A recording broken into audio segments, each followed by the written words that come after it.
Awesome, and we're underway.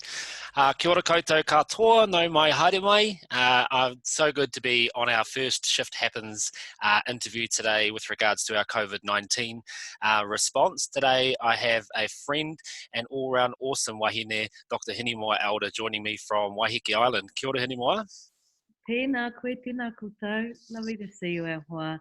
And again, congratulations to you and your whānau on the arrival of your beautiful baby. Thank you. Pretty special time to be in lockdown at the moment, counting my blessings, eh? It's pretty awesome. So just by way of introduction, when when the whole COVID-19 thing came crashing down on us the last couple of weeks at quite a relentless and unforgiving pace, I think, for many people, Hinemoa was one of the first people that popped into my mind because we've had some awesome chats together about what's happening in the world right now and some of the challenges and opportunities that humanity is facing. And that is this situation we're in right now is very much a part of the picture that we've been talking about. And so I wanted to get Hinemoa on. She agreed straight away. We're going to try and chat as regularly as possible. I know that you were having to keep going with your mahi, is that correct? Yes, that's right. Yes, 3 days a week at Starship. Right, so you're one of the people who life has changed, but you're still having to maintain that essential work as well. And I guess that's more important than ever. So thanks for taking the time to record it all with me. Awesome.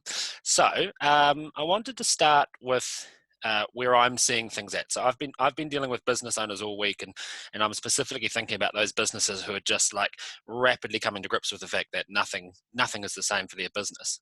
And I do think that in this scenario, entrepreneurs and business owners are quite well cut out for it because they understand that nothing is ever certain, and they're used to quite an emotional roller coaster of running the business. And running a business is always hard. It's always challenging. You never know what's coming at you. So I think at the moment, the last week in particular has been a real struggle because people have had to proactively, in some cases, really pull the brakes up and accept what this is. Some people had to do that ahead of the restrictions, which I thought was really courageous of some people to really shut the doors and recognize the community responsibility that was there, and deal with what that means for their team and the future of their business. What I'm seeing now is this massive change and this huge adaptation, and there's like a second wave coming through. It's not the shock of how to respond.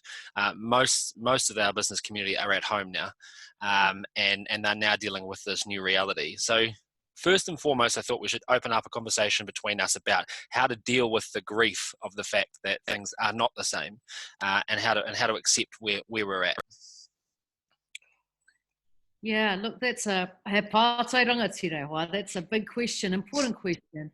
And grief is such a personal journey. And the meaning of people's own businesses will be very specific to them. So in the first instance, oh, that's my dog trying to go outside. Hang on, come with me. Good. Yeah, let's go and see the dog. Oh yeah, no, he's made it. Good boy. I don't know if you can see him out there. Is that? We can. Oh, awesome. There he is. That's Bear, the Neapolitan Mastiff. He rules the roost, don't you, bub? So grief. Grief is absolutely something that people are going to be going through in their own ways. One of the things that is really important is to try to find ways to communicate that with the people that are close to you. Because one of the traps, I suppose, is that people end up having their own personal grief journey, and it's difficult for other people to kind of second guess what might be going on inside. So finding ways to be open, and I think if there's a significant positive aspect to this, it's we're all going to learn a lot more about how to talk about our feelings. We're going to have to, because we're in close proximity to each other in different ways. Some people might feel very isolated, which another is a different experience of emotion and grief. So I think this does potentially promote healthier, more nuanced, more sophisticated ways, and people might feel actually it's more legitimate talk about their feelings, because they can say, my business, I had to shut down my business. So I'm also thinking about the gender differences. For a lot of men, it's been a real no-go zone. Men, for all sorts of reasons, are not encouraged to talk about their feelings. It's not seen as manly. Well, here we have an environment where I hope it feels absolutely okay and normal for our men to say, this really hurts. This is really, doing my head in. I'm not sleeping. I'm not eating. I've got no sex drive. I just don't even feel like I'm the same guy. All these complex issues rushing through people, and that's one aspect of the grief. And then as grief morphs into, well, now I'm at home, what do I do with my time? Some people are having to completely shift gear and do completely different work. Modify what they did in their business and have a version of that happening from home. I know some of our entrepreneurs, some of our mates have been able to morph into just another version of what they did before. So finding ways to share that and discovering little communities where people can share that. So talking with your mates from IT, or your entrepreneurial buddies, or your whānau, whether they're with you in the house or whether they're in their own bubble, and actually finding that language. So I really encourage people to talk about grief and say, well, hey, I'm in grief, I'm experiencing loss, and this is what it means for me. And then other people go, wow, yeah, I get that, and this is how it is for me. It's very different from that. So not everyone has the same experience of grief, that it has so many different colors, and at the same time we can feel that unison, that sense of kotahitanga, that kind of uniting through the grief as it evolves. Yeah, and I think that I resonate with that so strongly, because that was my sense going through the week. Was, I had a good friend of mine who's a restaurant owner come to me kind of halfway through the week, and we had a really intense chat about the potential implications on his business and what it might mean for the future for him. And I just had this overwhelming sense of what a unique and special opportunity, the fact that he could have experienced this decline and these financial pressures, and as a result family pressures and so on and so forth, on his own. Anything, something else could have happened, and it could have been taking him out, and his business could have been on the rocks, as many people's businesses are, and we would not be having this conversation. I just knew it. I was standing there talking to him going, we would not be talking about it. I would not know. I'm your friend. I know you wouldn't tell me, and here we are discussing it. It's healthy. We feel like we're in it together. I want to support you. And I thought, there's something happening here that's getting us out of these individual states. And for many men, like you acknowledge, that state of needing to feel like it belongs here and it's not to be shared. Something is changing, and I'm really excited about that. The implications of that, the consequences of opening that space up for people, and Yes. in Aotearoa in particular, could be huge. I totally agree. I think we have lots of evidence that our state of emotional literacy, if you want to put it like that, has been pretty poor to this point. Suicide stats, our mental health stats are all pointing very clearly to the fact that we our ability to express ourselves, particularly, unfortunately, our men, and very sadly for our men. And so, as you say, this provides a really great platform where everyone is entitled to talk about what's going on for them, how it's affecting them, and to show emotion around that. And I think this week I've really uncovered the power personally, and with others as well, around not just getting to that first layer of acceptance of this is happening to me, but this is happening for me, and I've really felt that this week. There's a whole lot of things that have been incredibly disrupted through our work and the way we were operating. Things have changed, and as I tried hard to kind of drop into the hysteria of how awful that was, but actually my underlying sense was, I was really ready for that change. And actually, in many ways, in many areas of my life, I was asking for that. And so I went into this completely different state of going, actually, this is a reset that I felt so many people needed. And I was discussing with a client the other day, and I said, if there was one piece of advice or one thing that I would have hoped for you and your team, it was to go home for a month. That's the one thing. That's such a successful business, such a great tight family, but they all needed a break. They've been working for so long, so hard, and they are not an essential business. And the business owner right away got his team together, reassured them that they're okay in terms of the putia, and that he will support them, and that the government will support them, so that stress was off the table. And then he said, and he really meant it, just go home and rest and recharge, because we're coming back stronger and our business is still in good heart. But man, across the board, I can see so many people who are acknowledging right now, the way I wasn't really working anyway, so maybe I just need to lean into this and let it serve me.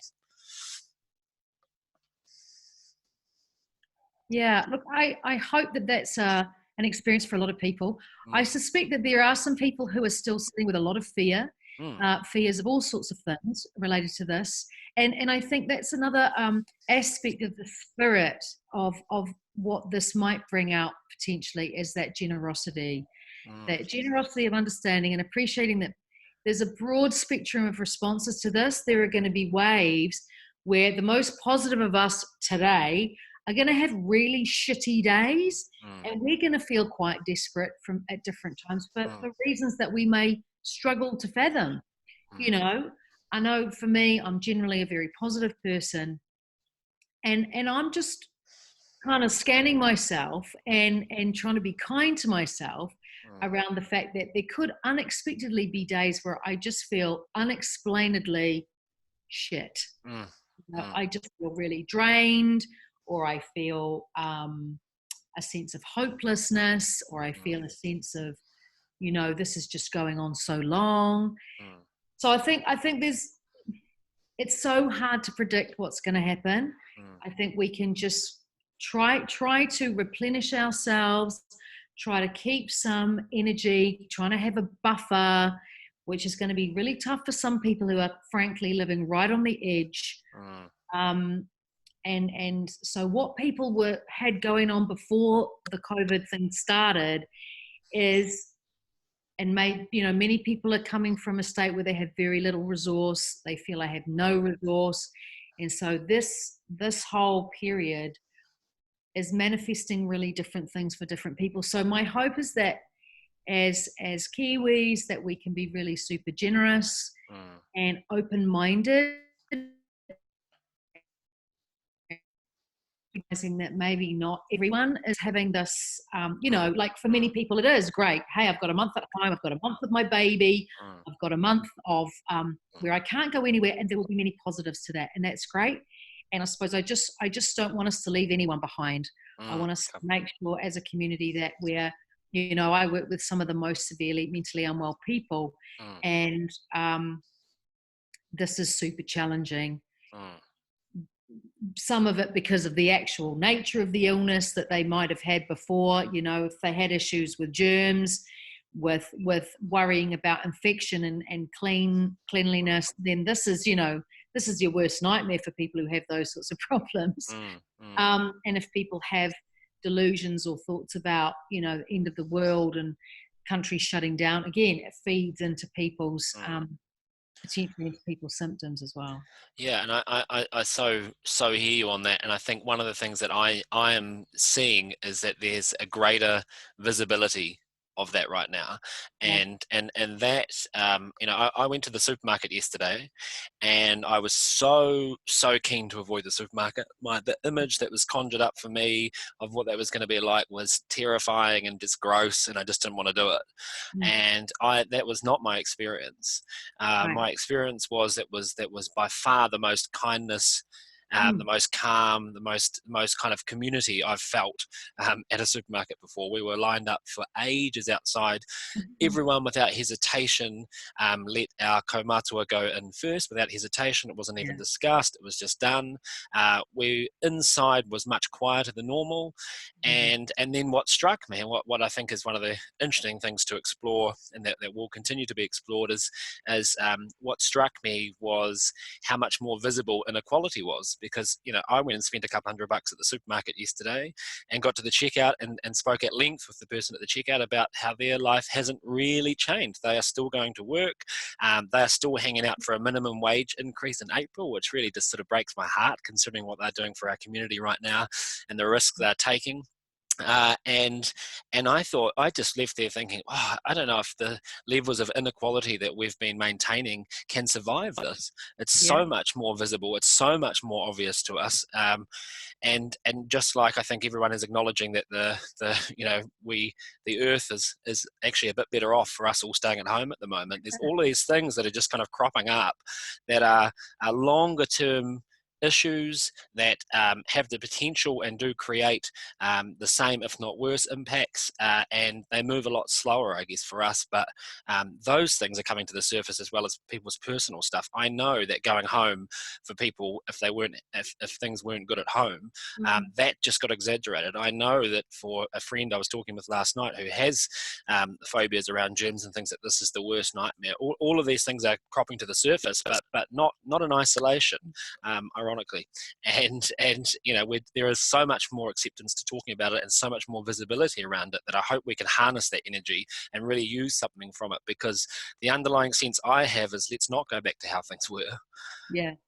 Yeah, totally. I mean, and that's my question too, is like, once we start to get used to this way of living, Mm, when we don't have to live like this anymore, mm, how do we maintain all the best parts? mm, How do we keep those memories alive? And I suppose it makes me think of, people who came out of the world wars mm, and other epidemics.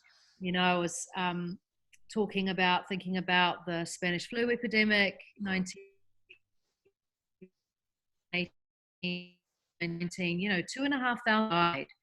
Our death rate was something like 43 per thousand, and the non-Māori one was 5.5 per thousand. mm, So, we got a massively disparate impact from that mm, pandemic. And so my hope is that from this experience that we go forward, as you say, having seen disparity up close and personal, and having had new conversations with people that we didn't have before, having a lot of those social barriers have been broken down.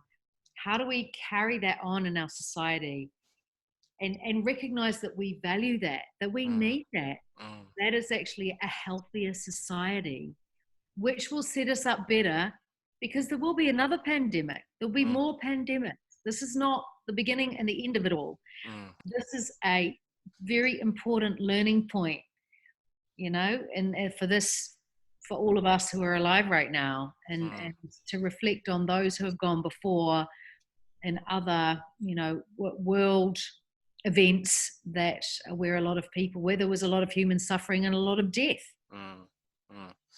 And I think I totally agree. And I think bringing it back down to how to cope right now, to kind of to build that foundation, I think at the moment, because what I'm communicating with people that I'm talking to is that the pace has been relentless these last couple of weeks, but it's now time to start preparing ourselves and strengthening ourselves for the fact that it is not a 1 week job, it's not even a month job. Mm. When you're considering your business, I know we work heavily in tourism. This is not even this is not even a 12-month job. I don't think there is much more to come here, and so we do need to really take care of ourselves. And my gauge has been how much I want to watch Netflix, right? Because I just cannot watch Netflix at the moment. My inkling right now is just to to serve, just to pour into people, just to be there, just to be as useful to the response as I can possibly be. But like you've acknowledged, and I acknowledge, I know that day is coming where I can't be fucked getting changed. I want to sit on the couch. I want to watch Netflix. I want to turn my brain off, and I want to just forget about the world for a bit. That day is coming.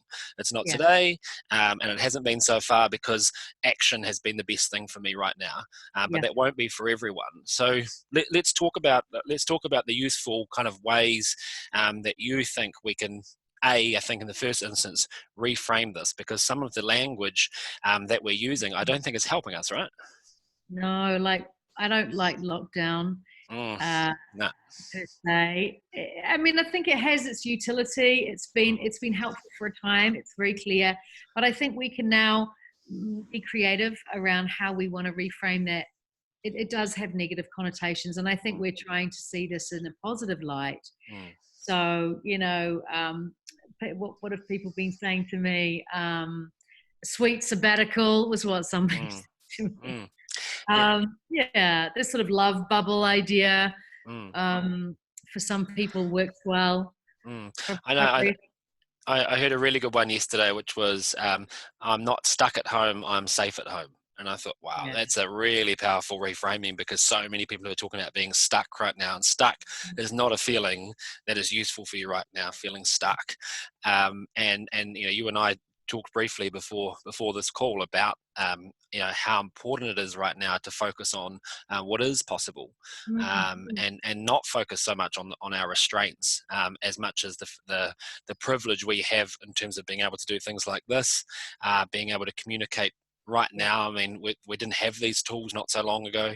They're going to prove really crucial moving forward in maintaining business and maintaining social connection, because even the social distancing terminology isn't right. No one should be going for social distancing right now. No, that's right. It's about having different choices and seeing, the way I think of it, because I often use metaphors to do with food. A smorgasbord. The smorgasbord that we used to have has just changed a little bit, and we still have choices about how to connect. I tend to use as a very simple navigational tool, or lens with which to analyze situations, and that is using 4 elements: te wā, time, te wāhi, place, tangata, people, and wairua. And wairua, for non-Māori who are listening, or maybe for some Māori who are like, I know, it can be a movable feast, this idea of wairua, but essentially it's about instinct and sensing things and the vibe of things. And some people think of it as spirituality. So for me, if I think about, time, taking time, making time, taking a breath before we react to things, using the element of time to help us. In the Māori world, time is something we cannot control, and I find that a very helpful whakaaro, because time has its own mana, time is its own master. And now, when we have a different experience of time, let's just use those choices around time differently, to help recognize, hey, this is a time when I feel really stressed or really tense. What can I do about that? Or, in terms of my use of time, this might be a time when I feel very active and I want to be actively involved in participating. What does that mean? And then place, I'm here physically in my whānau home right now, but I can also be present in other places. I can be present with you. We're having a shared sense of place. I can be on the email. I can be in different places and memories of places when I play music. It's very therapeutic.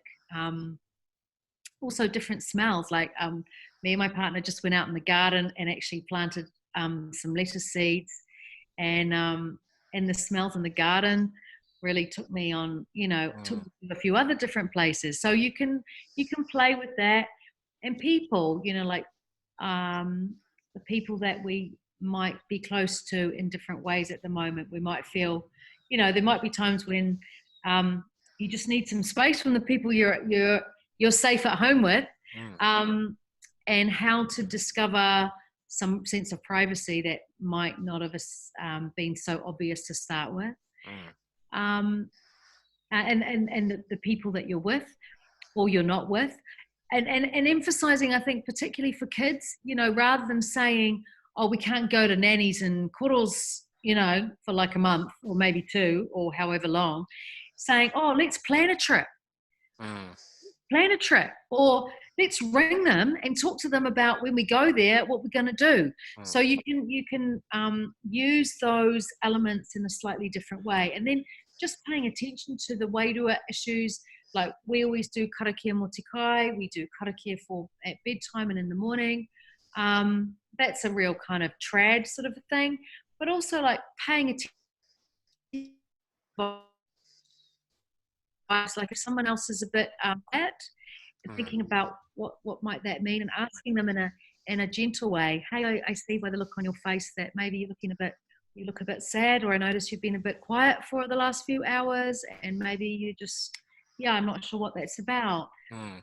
And it's telling people that you're picking up their vibes. Mm. So that those are the simple tools that I use, and also for people in business, you can use that time, place, people, wairua rubric, if you like. I think that's really useful. I love that. It's so easy to remember and to call on, especially if you're feeling tense or stressed or things are moving too fast. Because the speed thing is something that I think needs to be really openly discussed. Because in the response this week, the amount of pressure people felt to deliver at speed and at pace, I think was actually really unhelpful.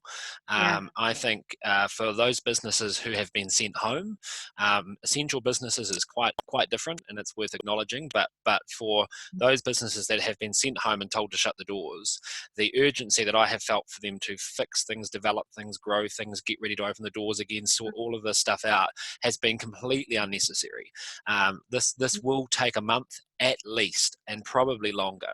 And so the message right now is you are dealing with a huge adjustment in your business and in your personal life, and the pace at which we were operating already. The world was already moving so fast, and change was already happening so fast, and it's just kind of intensified again.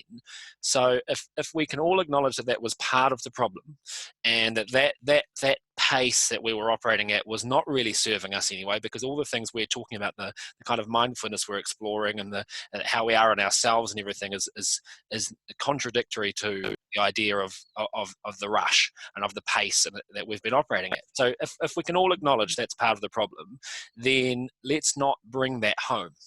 Because right now, for those of you who are stuck at home and who do have mahi to do, like I do, and who do want to be there to serve, the rush to get content out the door, the rush to solve everything, the rush to answer every question is not needed right now. You have time. You have more time than you previously did, and that time should be used productively. And it's amazing and exciting to think about all the things that you could achieve that you would have otherwise not achieved, but also go easy on yourself. Be gentle and allow yourself the space to kind of adjust, lean into what's happening here, so that you are in the appropriate space. Because that fear that is present in all of us it's there, and that uncertainty is there, but for the creativity to come through, we need to park that for a bit. It has its place, but I think we need to really get into the creative problem solving and the types of deep work that may be possible as a result of this new change. Requires a different kind of headspace, and so we have to be aware of that, and not rushing and not stressing at the moment. So I think that's something I wanted to share because it's something I've experienced so much this week. Let's just calm down, take a breath. You've got time. Yeah. The other thing that strikes me about this rushing energy, this sort of nervous, rather splattergun energy, is that it's not effective, and it can be an avoidance. It can be a kind of distraction technique, an avoidance technique. When people are uncertain and anxious, there's this nervous energy of rushing into things, rushing into decisions. In fact, it's important to take a breath, slow everything down. and then you're really actually taking in all the information.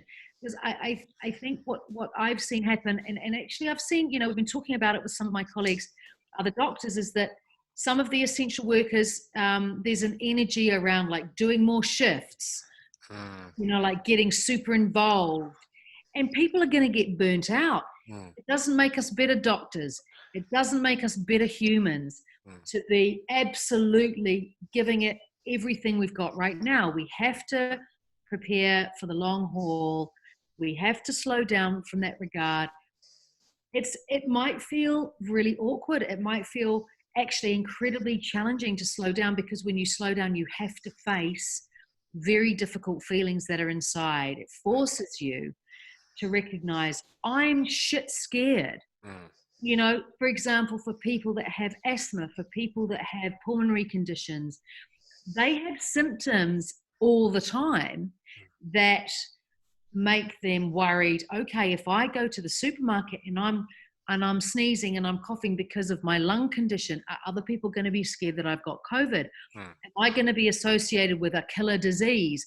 Are people going to suddenly go, you shouldn't be in here, get out? I think there are a lot of aspects to this whole pandemic that are affecting different people with different medical conditions in different ways, which can perpetuate this sort of very unhelpful energy, like you say, this rushing vibe, where actually we want to support people to slow down and feel safe to be calm. Yeah. Be calm in an environment like this. And I think as well, one thing that's been really obvious to me this week is that, like you're saying, that level of rush, that vibe is not effective. And I have talked a lot of people down from the cliff this week of making some really, really bad decisions in a rush. And I think at the end of the day, what I'm experiencing is that everyone's circumstances are different. And I think whilst it's a more important time than ever to acknowledge privilege, and I'm seeing that happen across the board, it's also not a useful time for comparison. And I don't think it's a useful energy for, and I felt it with business this week of going, but they're okay, but I'm not okay because of my situation, and it's okay for them. And it's like, let's just drop that for a bit, because everyone is affected in some way, and depending on how they are, even if they're in the most comfortable financial position, this could be terrifying for them. It doesn't discriminate in that sense. Everyone is affected, and we do need to be aware of that. Everyone is responding in different ways. And what I'm seeing with businesses in particular is they're anticipating problems that haven't happened yet, and that is not helpful. I think I could feel the panic come on and decisions being made before the bank balance had changed at all. Yeah. And I think it's really important to make sure that people are dealing in the present as much as possible right now, because that future anxiety is not conducive to making great strategic decisions for your business. And I saw people rush out and make some incredibly silly decisions that they didn't actually need to make. And when you think about yourself as a leader for your team, for those of you who employ people, that your ability to regulate that panic and that future anxiety and make good, sound decisions and communicate clearly is absolutely crucial right now, so that you can instill trust and confidence in your team, because you're going to need them as well, and they need you right now. And so if you can't provide financial certainty for your team right now, provide some level of emotional certainty. Double down on that emotional leadership that really matters, and do it for your customers as well. And if you're looking for an example, look at the Prime Minister. Look at the way she communicates. Look at the way she holds that space for people. Look how deliberate she is in her words, how clear she is in her communication when she is dealing with easily the most intense situation she will have ever faced, trying to lead a country through this, and the confidence that instills in people, and the way that shapes our own response. I think much like with March 15, she shaped our response, and everyone knows that. I'm struggling to find anyone who's not acknowledging the strength of that response and that leadership right now, regardless of political affiliation. And so if you acknowledge that, then acknowledge that you can do that too with your own team and your own whānau. You can be that person. You can hold that space. You can deliver that kind of emotional certainty and courage right now. And people will remember that. Yeah, that's right. That's so powerful. And I think in the essence of that is about being present.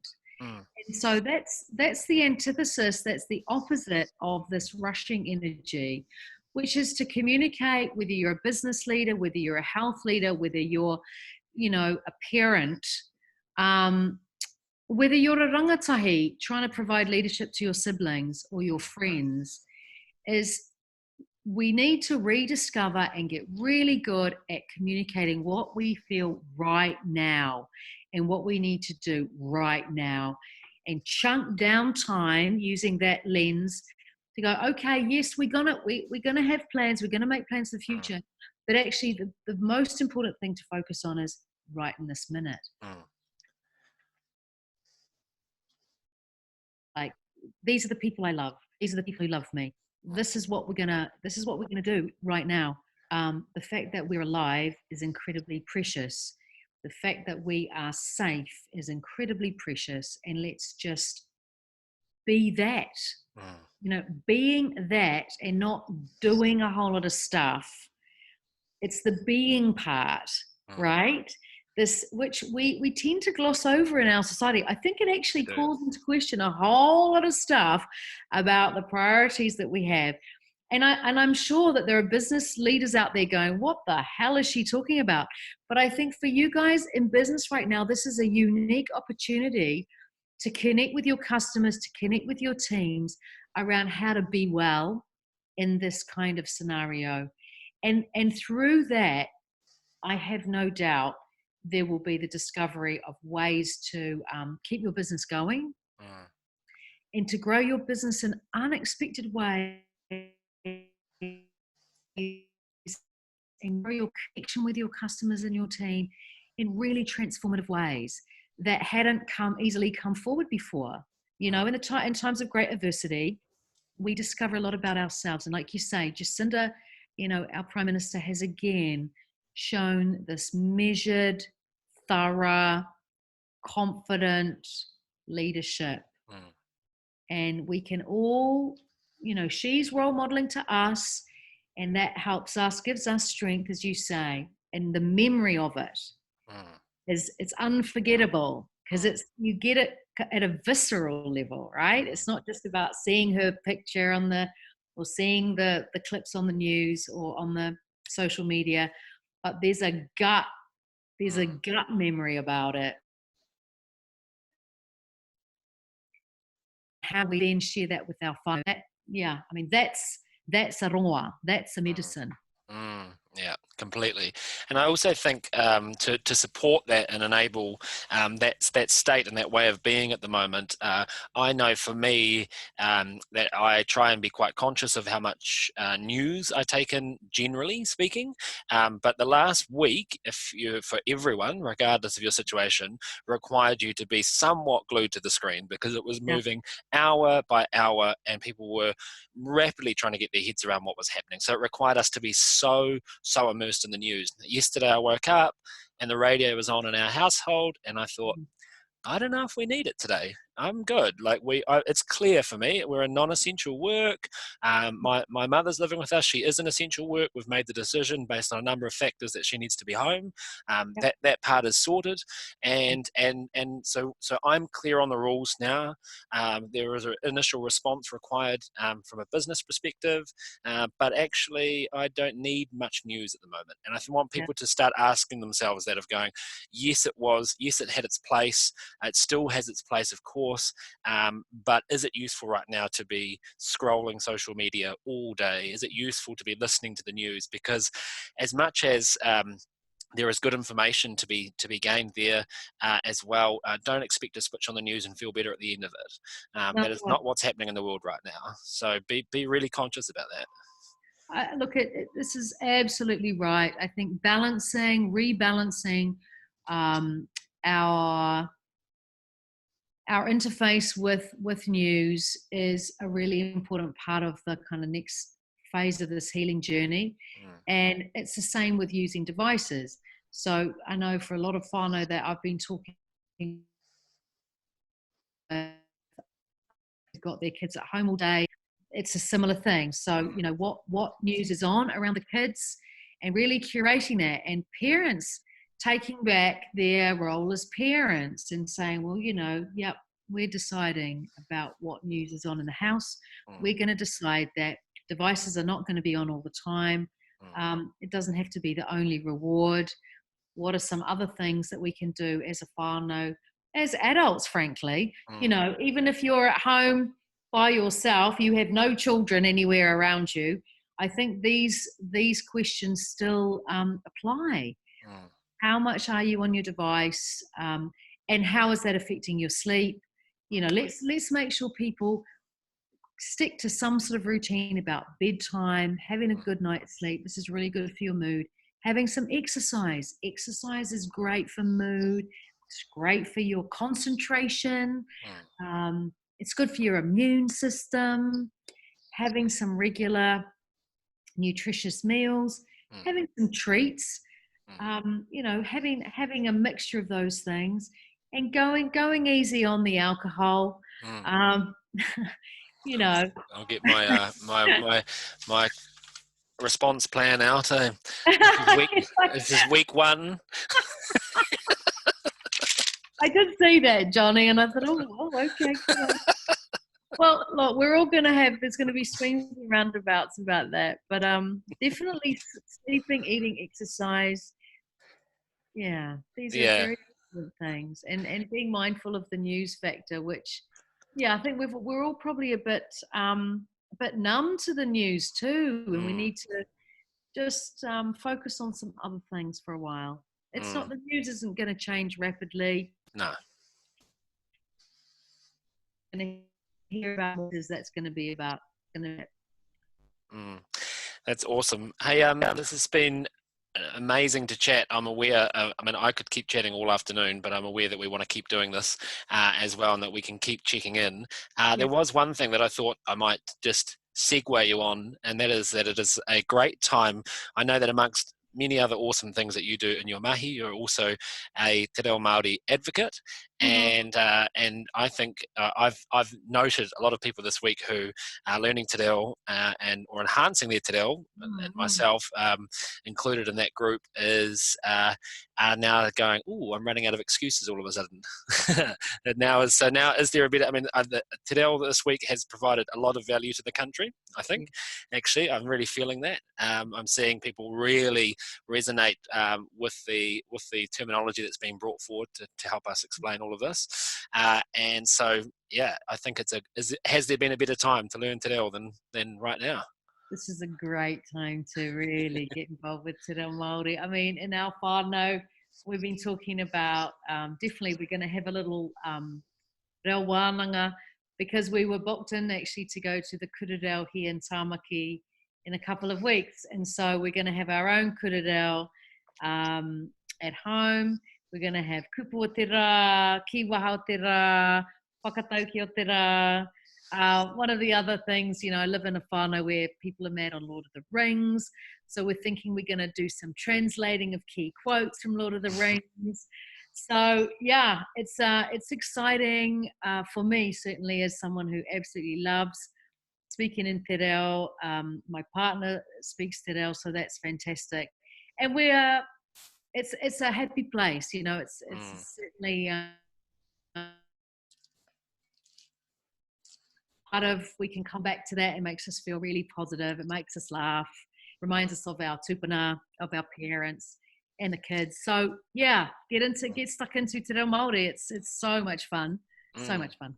And I think also it's an opportunity. It's part of the puzzle right now that's emerging of this pride that people feel in the leadership that's being offered right now in Aotearoa.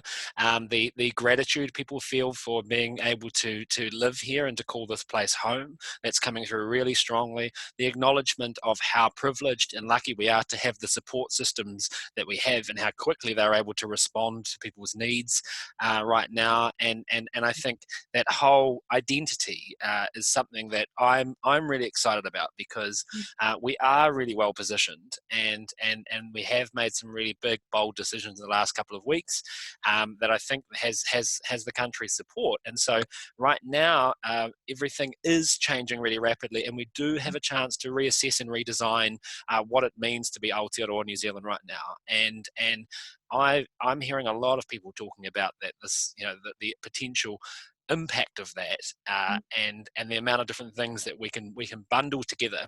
I get the sense that dealing with problems in isolation is so hard, and when you kind of bring them all together, something powerful happens where you go, what if the solution to all of these problems was the same thing? And we can kind of like, we're tackling all these major crises, and we've got one that's smacking us in the face right now, but our response and some of the way out of that and the way to realize the potential and the opportunity from that will support us in so many other ways. And one of them, I think, is how we respond as a nation, and how we emerge from that.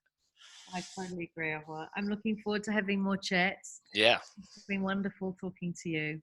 been very cool. Thank you so much for taking the time, and we'll do it again very soon. Ka pai awa. Ngā mihi nui ki a koutou katoa. Kia kaha koutou. Awesome. Bye.